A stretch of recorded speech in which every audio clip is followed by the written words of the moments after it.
Wife ని రెంట్కి ఇవ్వడం, హౌస్ ని రెంట్కి ఇవ్వడం చూస్తుంటాం, కార్ ని రెంట్కి ఇవ్వడం చూస్తుంటాం. కానీ వైఫ్ ని రెంట్కి ఇవ్వడం మీరెప్పుడైనా విన్నారా? అవును, మీరు విన్నది నిజమే. మధ్యప్రదేశ్లోని శివపూర్లో భార్యలను రెంట్కు ఇస్తారు.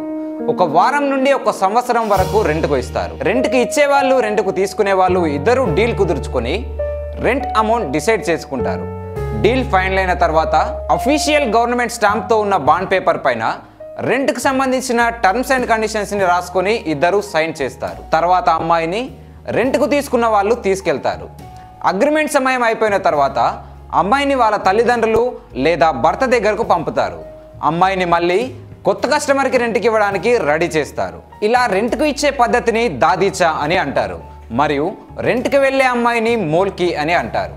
రెంట్కు తీసుకున్న వ్యక్తి ఇష్టం ఉంటే కాంట్రాక్ట్ని ఎక్స్ట్రా మనీ ఇచ్చి రెన్యువల్ కూడా చేసుకోవచ్చు. అమ్మాయి ఎంత యంగ్గా ఉంటే అంత ఎక్కువ డబ్బులు. ఒకవేళ పెళ్లి కాని అమ్మాయి ఉంటే వాళ్ళ తల్లిదండ్రులు రెంట్కు ఇస్తారు. పెళ్ళైన అమ్మాయి ఉంటే వాళ్ళ భర్త తనను రెంట్కు ఇస్తారు. ఒకవేళ అమ్మాయి వర్జిన్ అయితే అందంగా మరియు మంచి కలర్తో ఉంటే 2 లక్షలు లేదా దానికన్నా ఎక్కువ అమౌంట్కి రెంట్కు వెళ్తారు. అమ్మాయి ఫస్ట్ టైం రెంట్కి వెళ్ళినప్పుడు కస్టమర్స్ని అట్రాక్ట్ చేసి ఎక్కువ డబ్బులు సంపాదించడానికి వాళ్ళ పేరెంట్స్ అమ్మాయి అందంగా కనబడడానికి కొన్ని రకాల డ్రగ్స్ని ఇంజెక్ట్ చేస్తారు. వర్జిన్ గర్ల్స్ 8 నుండి 15 సంవత్సరాల వయసులో ఉన్న అమ్మాయిలకు ఈ మార్కెట్లో ఎక్కువ డిమాండ్ ఉంటుంది. నాన్ వర్జిన్ గర్ల్స్ తక్కువ ధరకి, అంటే సంవత్సరానికి 10 నుండి 20 వేల రూపాయలకు మాత్రమే రెంట్కు వెళ్తారు. అసలు వాళ్ళు ఈ పని ఎందుకు చేస్తారు? పేదరికం, చదువు లేకపోవడం, నిరుద్యోగం, జెండర్ ఈక్వాలిటీ లేకపోవడం వల్ల చాలా మంది పేద ప్రజలు ఇలాంటి పనులు చేస్తూ ఉంటారు. ఎందుకంటే ఇది తొందరగా డబ్బులు సంపాదించడానికి ఈజీ వే. ఇలా రెంట్కు ఇచ్చేవాళ్ళు పేదవాళ్ళు, చదువు లేని వాళ్ళు మరియు సమాజం ద్వారా తక్కువ కులంగా ముద్ర వేయబడిన వాళ్ళు. ధనిక కుటుంబానికి చెందిన పురుషులు సమాజంలో ఎక్కువ కులంగా పిలువబడే వాళ్ళు మరియు చదువుకున్న కుటుంబాలకు చెందిన వాళ్ళు రెంట్కు తీసుకోవడానికి ఈ మార్కెట్కు వస్తూ ఉంటారు. వాళ్లకు ఇది ఎంత మంచి డీలో ఊహించుకోండి.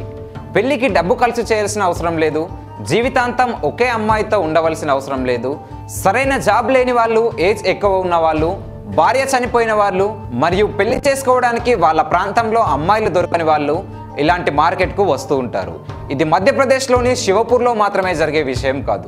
గుజరాత్, రాజస్థాన్, హర్యానా ఇంకా ఎన్నో చోట్ల ఇలాంటి కేసెస్ నమోదవుతున్నాయి. ఫర్ ఎగ్జాంపుల్, రాజస్థాన్లోని డోల్పూర్లో అమ్మాయిలను అమ్ముతారు. అక్కడ మహిళల మార్కెట్, పశువుల మార్కెట్ పక్కనే ఉంటుంది. కానీ ఒకే ఒక తేడా ఏంటంటే పశువుల విలువ అమ్మాయిల విలువ కన్నా చాలా ఎక్కువ. సామాజికంగా వెనుకబడ్డ కుటుంబాలు ఆడపిల్లను భారంగా భావిస్తారు. ఎందుకంటే వాళ్లకు పెళ్లి చేయడం చాలా ఖర్చుతో కూడుకున్న పని. మన భారతదేశంలో వరకట్నం డిమాండ్ చేయడం నేరం. అయినప్పటికీ అది ఎంత వాస్తవమో మనందరికీ తెలుసు. ధనవంతులు ఈ కుటుంబాల పేద పరిస్థితిని అడ్వాంటేజ్గా తీసుకుంటారు. గుజరాత్లో భూమిని కౌలుకు చేసుకునే ఒక వ్యక్తి కౌలుదారునికి తన భార్యను 1 నెల అద్దెకు ఇచ్చాడు. ఇలా చాలా చోట్ల ఈ పద్ధతి వ్యాపారంలా జరుగుతున్నాయి.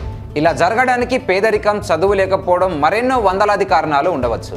వాళ్లకు డబ్బు అవసరం ఉన్నప్పుడు వాళ్ళు అమ్మాయిలను శారీరకంగా, మానసికంగా మరియు లైంగికంగా వాహనాలలాగా రెంట్కు ఇస్తారు. ఈ విషయం పోలీసులకు తెలిసినా ఎటువంటి కంప్లైంట్ రాలేదు కాబట్టి చట్టపరమైన చర్యలు తీసుకోవడం లేదు. రేష్మా అనే ఒక అమ్మాయి చెప్పిన విషయం ఇది. 8 సంవత్సరాల వయసులో నన్ను మా తల్లిదండ్రులు రెంట్కు ఇచ్చారు.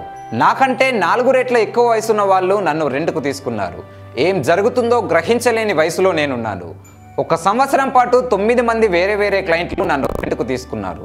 1 సంవత్సరం తర్వాత వేరే క్లయింట్కి రెంట్కి ఇవ్వడానికి మాత్రమే నన్ను ఇంటికి తీసుకొచ్చారు. కానీ అదృష్టవశాత్తు ఆమె కొన్ని NGO సంస్థల ద్వారా దాని నుండి బయటపడింది. దురదృష్టకరమైన విషయం ఏంటంటే బయట ప్రపంచానికి దీని గురించి తెలియదు. దీనిపై మీడియా ఎందుకు మాట్లాడడం లేదు? ఇలా చేసేవాళ్ళు చాలా తక్కువ మందే ఉన్నారు. కానీ ప్రతి ఒక్కరి జీవితం ముఖ్యమే కదా.